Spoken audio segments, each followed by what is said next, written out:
شیطان الرجیم بسم اللہ الرحمن الرحیم۔ فرسٹ ایئر بیٹا آج ہم نے جو ٹاپک پڑھنا ہے وہ ہے عہد رسالت صلی اللہ علیہ وآلہ وسلم، اور عربوں کے جو جغرافیائی حالات ہیں ان کے بارے میں پڑھیں گے، ان کی جو ہے عربوں کے ظہور اسلام کے وقت عربوں کے حالات وہ پڑھیں گے۔ پہلے ہم عہد رسالت والا ٹاپک پڑھتے ہیں۔ جی، ان کی وجہ تسمیہ کیا ہے؟ عرب کی وجہ تسمیہ کے بارے میں دو قول مشہور ہیں۔ عرب کے لغوی معنی فصیح اللسان یعنی زبان پر ابوریت رکھنے والا۔ عرب اپنی زبان آوری کے مقابلے میں باقی دنیا کو کمتر سمجھتے، اس لیے وہ اپنے آپ کو عرب اور دوسروں کو عجم یعنی گونگا بے زبان کہتے تھے۔ عرب کا لفظ عربہ سے نکلا ہے جس کے معنی ہیں صحرا اور بیابان۔ چونکہ عرب کا بڑا حصہ صحراؤں اور ریگستانوں پر مشتمل ہے، اس لیے اس کا نام عرب ہے۔ عرب کا رقبہ اور آبادی کتنی ہے؟ عرب جو ہے اس کا رقبہ تقریباً 12 لاکھ مربع کلومیٹر ہے، جس کا طول شمال مغرب سے مشرق کی جانب تقریباً 2200 کلومیٹر اور عرض تقریباً 1200 کلومیٹر ہے۔ اسے ایک چھوٹا سا براعظم کہنا چاہیے، تاہم اس کی آبادی ہمیشہ بہت تھوڑی رہی ہے۔ اس کا بیشتر حصہ صحراؤں اور خشک پہاڑی سلسلوں پر مشتمل ہے۔ اس میں سے دو بڑے صحرا ہیں، ایک نفوس کا صحرا ہے جس کا رقبہ تقریباً 70,000 مربع کلومیٹر ہے، اور ایک عرب الخالی کا ریگستان ہے جو 5 لاکھ مربع کلومیٹر سے زیادہ کے رقبے پر پھیلا ہوا ہے۔ یہ دنیا کا سب سے بڑا مسلسل ریگستان ہے، اور یہ دونوں بڑے صحرا ادھنا کی لمبی قوس کے ذریعے آپس میں ملے ہوئے ہیں۔ ان کا محل وقوع کیا ہے عرب کا؟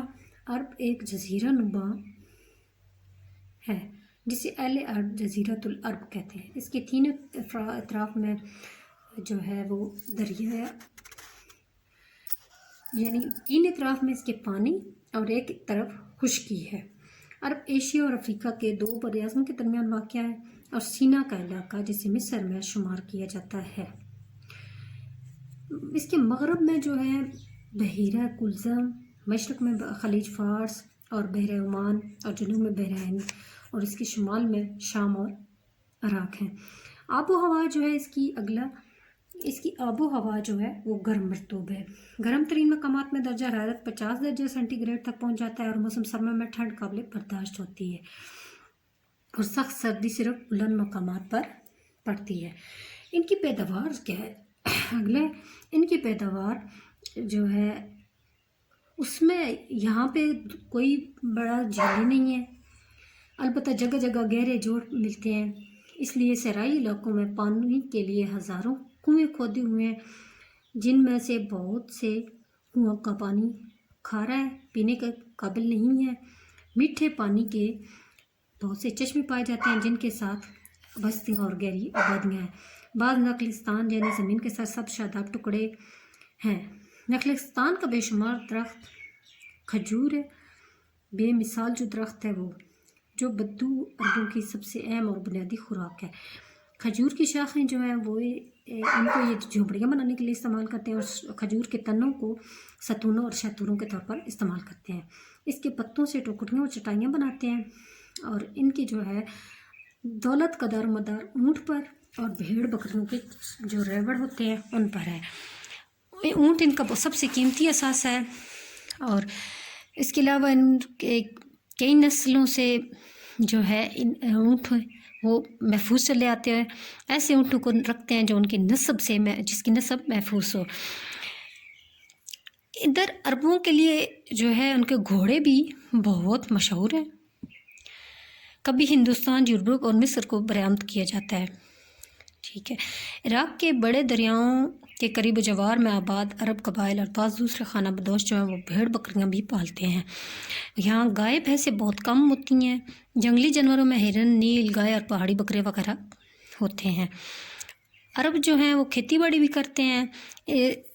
اس کے ساحلوں کے کناروں مدینہ منورہ، طائف، ریاض کے علاقے میں بھی کھیتی باڑی ہوتی ہے، اور ان کی زرعی پیداوار میں گندم، جو، باجرہ ہوتے ہیں، اور ساحلی علاقوں میں کپاس، کافی، گرم مسالے اور خوشبودار جو ہے چیزیں وہ پیدا کی جاتی ہیں۔ اب ہم دیکھتے ہیں عرب جو ہے وہ تیل کی دولت سے مالا مال ہے، چاندی اور سونے کی کانیں بھی کثرت سے پائی جاتی ہیں۔ عرب کے باشندے کون سے؟ ان کی اقسام ہے 3. عرب بائدہ کا معنی جو ہلاک ہو گئے. عرب کے اصل باشندے جو تھے ان میں عاد، سمود، ارم، جر اور جدلیس کے قبائل اور قومیں تھیں. یہ سب آغاز اسلام سے پہلے ہی ختم ہو گئے تھے، اس لیے انہیں عرب بائدہ یعنی ختم ہو گئی. عرب عربہ، عربوں کے 2 بڑے مورث ہیں، قطان اور عدنان. قطان کی اولاد کو عرب عربہ یعنی حقیقی عرب کہا جاتا ہے. ان کا اصل وطن یمن تھا، اس لیے ان کو یمنی بھی کہتے ہیں. بعض قطعی قبائل یمن سے نکل کر عرب میں پھیل گئے. انصار مدینہ کے قبائل اوس اور خزرج کا تعلق بنو قطان سے ہے. اگر نمبر 3 ہے عرب مستعربہ. عربوں کے دوسرے بڑے مورث عدنان کی اولاد کو عرب مستعربہ کہتے ہیں. یہ شمالی عرب کے باشندے تھے. عدنان کے پوتے نژاد کے 2 بیٹے مصر اور ربیہ شمالی عربوں کی 2 بڑی شاخوں کے مورث اعلیٰ قریش کا تھے. قریش کا تعلق مصر سے تھا. جو ہم نے ٹاپک اگلا پڑھنا ہے وہ ہے ظہور اسلام کے وقت عربوں کے حالات، یعنی ان کے جو سیاسی، معاشرتی، معاشی حالات ہیں ان کے بارے میں آج ہم نے پڑھنا ہے. تو عرب کے جو اسلام سے قبل کے حالات تھے اس وقت وہ زمانہ جاہلیت کا کہا جاتا ہے. اس تسمیہ کی وجہ یہ ہے کہ آغاز اسلام سے پہلے عرب فکری اور اعتقادی گمراہیوں میں ڈوبے ہوئے تھے اور سیاسی، معاشی، معاشرتی اور مذہبی لحاظ سے بہت پست تھے. ان کے سیاسی حالات جو ہیں وہ کیا ہیں؟ ظہور اسلام سے قبل جو ہے عرب میں 5 سلطنتیں بنی ہوئی تھیں. نمبر 1 ان کے نام میں آپ کو بتائی دیتی ہوں: معینی، سبائی، خزر موتی، قطبانی اور نابتی. جو ہے معین اس سلطنت کا دارالحکومت تھا، معینی کا. سبائی یہ قوم سبا کی سلطنت تھی، ملکہ بلقیس کا تعلق اسی قوم سے تھا. خزر موتی یہ خزر موت سے اس میں نسبت ہے جو یمن کا ایک مشہور مقام ہے. قطبانی یہ عدن میں کوئی مقام تھا جو اب ختم ہو چکا ہے. اور نابتی، نابت حضرت اسماعیل کے ایک بیٹے کا نام تھا. ٹھیک ہے، یہ ان کی 5 سلطنتیں تھیں. ظہور اسلام سے پہلے عرب کے جنوب یعنی یمن کے علاقے میں بنو لخم کی عرب حکومت قائم تھی اور ایران کی باج گزار تھی اور اس کا دارالحکومت ہیرا تھا. اب ہیرا کی عرب حکومت کو ختم کر کے کسرا نے وہاں ایران گورنر لگا دیا. عرب کے شمال میں یعنی شام سے متصل علاقے جو تھے ان میں بنو غسان کی حکومت تھی جو رومیوں کی باج گزار تھی. ان کا دارالحکومت حوران تھا. اسلام کے ظہور کے وقت خود جزیرہ عرب میں کوئی حکومت قائم نہ تھی. قبائلی نظام رائج تھا.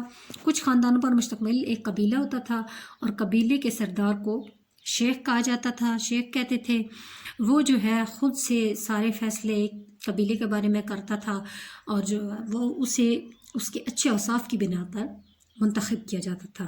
وہ اپنے جو غریب لوگ ہوتے تھے، جو مدد جنہیں چاہیے ہوتی تھی، ان کی مدد کرتا تھا اپنے مال سے، اور جو ہے جنگ کی صورت میں اپنے جو قبیلے جن کے درمیان دوسرے حلیف قبیلوں کے ساتھ جنگ ہو جاتی تھی تو اس میں مدد کرتا تھا. ٹھیک ہے، آگے ہم نے جو دیکھنا ہے ان کی معاشی حالات کیا تھے. عربوں کی آبادی 2 قسم کے لوگوں پر مشتمل تھی، ایک بدوی آبادی اور ایک خزری آبادی. بدوی آبادی کون سی ہے؟ وہ آبادی جو دیہات میں رہتے تھے ان کو بدو کہتے تھے، بدوی آبادی. اور یہ لوگ جو تھے معاشی طور پر بہت بدحالی کے شکار تھے، انتہائی سادہ زندگی گزارتے تھے اور بمشکل قلیل جو ہے زندگی کی ضروریات انہیں میسر ہوتی تھیں. اور جو بدوی عرب تھے ان کی ذرائع آمدنی جو تھی وہ یا تو کھیتی باڑی تھی اور یا پھر پیداوار وغیرہ، اونٹ یا بھیڑ بکریوں کے جو ریوڑ ان کے، تو اس لیے یہ بدحالی کا شکار تھے. آگے خزری آبادی ہے. شہروں میں رہنے والوں کو خزرو کہتے تھے یعنی اربن. ظہور اسلام کے وقت عرب میں 3 قبائل جو ہے 3 قابل ذکر شہر تھے: مکہ، یثرب اور طائف. ان کے علاوہ خیبر کی یہودیوں کی بستی تھی. خزری عرب بدوؤں کے مقابلے میں خوشحال تھے، یعنی جو شہری تھے، کیونکہ ان کا پیشہ تجارت تھا اور تجارت کی غرض سے ایک ملک سے دوسرے ملک آتے جاتے رہتے تھے. اور انہیں جو ہے خانہ کعبہ کے ہونے میں، مکہ میں ہونے کی وجہ سے بھی بہت شہرت حاصل تھی۔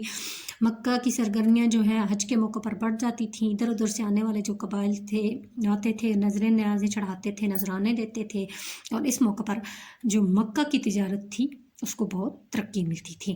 آگے جو ہے وہ مذہبی حالات ہیں ان کے جو ہے ظہور اسلام سے قبل، تو یہ شرک اور بت پرستی، ان کا جو سب سے بڑا تھا عقیدہ وہ شرک تھا اور بت پرستی تھی۔ ہر قبیلے میں ایک بڑا بت ہوتا تھا اور جو ہے ہر قبیلہ اس کی پوجا کرتا تھا۔ اس طرح خانہ کعبہ میں 360 بت رکھے تھے، اور اس کے علاوہ بھی جو بڑے بت تھے ان میں ایسے میں آپ کو نام بتا دیتی ہوں: لاس، عزا، منات، ود، یغوث۔ یہ جو ہے لات طائف میں بنو ثقیف کا بت تھا، عزا مکہ معظمہ میں قریش و کنانہ کے قبائل کا بت تھا، منات یثرب میں اوس اور خزرج کا بت تھا، ود دمت الجندل میں قبیلہ کلب کا بت تھا، اور یغوث مس، حج اور یمنی قبائل میں جو ہے ان کا پوجا کرتے تھے۔ عرب میں بت پرستی کا بانی عمرو بن لہی نام کا ایک شخص تھا۔ عمرو سے پہلے خانہ کعبہ کے مجاز بنو جرہم تھے، اور عمرو نے جرہم کو لڑائی میں شکست دے کر مکہ سے نکال دیا اور خود کعبہ کا متولی بن گیا۔ ایک دفعہ وہ شام گیا تو دیکھا کہ وہاں کے لوگ بتوں کو پوجتے ہیں۔ اس نے ان سے بت پرستی کی وجہ پوچھی، انہوں نے جواب دیا کہ یہ ہمارے حاجت روا ہیں، لڑائیوں میں ہمیں فتح دلاتے ہیں، قحط پڑ جائے تو بارش برساتے ہیں۔ عمرو ان سے چند بت اپنے ساتھ لیا اور خانہ کعبہ قریب انہیں نصب کر دیا۔ خانہ کعبہ عربوں کا مذہبی مرکز تھا، اس لیے آہستہ آہستہ تمام قبائل نے بت پرستی شروع کر دی۔ نمبر دوسرا جو تھا وہ عیسائیت تھا۔ عرب کے بعض لوگوں نے مذہبی عیسائیت قبول کر لی، جس میں عربیہ اور غسان کے قبائل تھے۔ بنو قطع کے کچھ لوگوں نے بھی اس مذہب کو قبول کر لیا۔ مکہ معظمہ میں بھی اس مذہب کے ماننے والے کچھ لوگ موجود تھے۔ حضرت خدیجہ کے چاچا زاد بھائی ورقہ بن نوفل، جن کے بارے میں روایت کیا جاتا ہے کہ وہ عبرانی زبان میں انجیل کو پڑھ سکتے تھے۔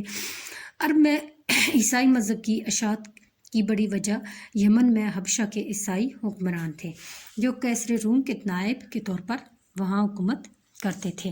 اگلا ان کا جو ہے وہ یہودیت ہے۔ بعض عرب قبائل جو تھے انہوں نے یہودی مذہب اختیار کر لیا تھا، ان میں حمیر، بنو کنانہ، بنو حرث بن کعبہ، کندہ کے قبائل شامل ہیں۔ مدینہ منورہ میں بنو قطع، بنو نصیر اور بنی قریظہ کے قبائل بھی یہودی تھے۔ خیبر کی بستی بھی جو ہے وہ یہیں پہ یہودی آباد رہتے تھے۔ آگے ہے مجوسیت یعنی آگ کی پوجا۔ ایران میں مجوسی مذہب کا رواج تھا اور اس کا اثر بھی عرب پر بھی پڑا، اور بعض لوگوں نے اس مذہب کو اختیار کیا۔ یہ جو مجوسی مذہب تھا اس میں آگ کی پوجا کی جاتی تھی، اور آگ کے پجاری جو تھے ان کے ہاں بہن اور بیٹی سے شادی کرنا بھی جائز تھا۔ تاہم جو ہے مجوسیت کو بہت کم عربوں نے قبول کیا۔ آگے ستارہ پرستی ہے، ان کے جو پانچواں عقیدہ تھا وہ ستارہ پرستی تھا، اس کا رواج تھا۔ مثلا جمن کا قبیلہ حمیر سورج کی پوجا کرتا تھا، بنو کنانہ چاند کی پوجا کرتا تھا، قبیلہ اسد عطارد کی، اور بعض قبیلے مشتری کی پوجا کرتے تھے۔ نمبر 6 کا عقیدہ جو تھا کفر الحاد تھا۔ بیشتر عرب بت پرست کے باوجود ایک برتر خدا کا تصور رکھتے تھے، وہ اسے اللہ کے نام سے پکارتے تھے۔ بتوں کے بارے میں ان کا عقیدہ یہ تھا کہ وہ اللہ سے ان کی سفارش کرتے ہیں، یعنی وہ بت پرستی بھی کرتے تھے، بتوں کی پوجا بھی کرتے تھے، اور ساتھ یہ سمجھتے تھے کہ یہ جو بت ہیں یہ ان کا یہ سفارش کرتے ہیں اللہ تعالیٰ سے، اور اسے سفارش کا وسیلہ گرانتے تھے۔ وہ خدا کے منکر ایسے لوگ جو تھے وہ خدا کے منکر نہیں تھے، لیکن ان میں سے بعض لوگ جو تھے وہ بالکل ہی سرے سے خدا کے منکر تھے۔ ان کا خیال تھا کہ جو کچھ ہے بس ہر زمانے میں ہے، یہ صرف زمانہ ہے اور باقی کچھ نہیں۔ اس کے بعد ہے مذہب حنیفی۔ مذہب حنیفی جو ہے دین ابراہیمی یعنی حضرت ابراہیم علیہ السلام کا مذہب ہے۔ اس پر جو ہے بہت کم لوگ تھے جو عقیدہ توحید کے پرستار تھے اور بت پرستی سے نفرت کرتے تھے۔ ان کے بارے میں ہے کہ ورقہ بن نوفل، عبداللہ بن حبش، عثمان بن حریت، زید بن عمرو بن ثقیل مذہب حنیفی پر تھے۔ ان چاروں کا تعلق قریش سے تھا اور مذہب حنیفی یعنی دین ابراہیم تھا ان کا۔ یہاں پر آج ہم ختم کرتے ہیں اور کل سے ہم اگلا ٹاپک یعنی ان کی معاشرتی حالت شروع کریں گے عربوں کی۔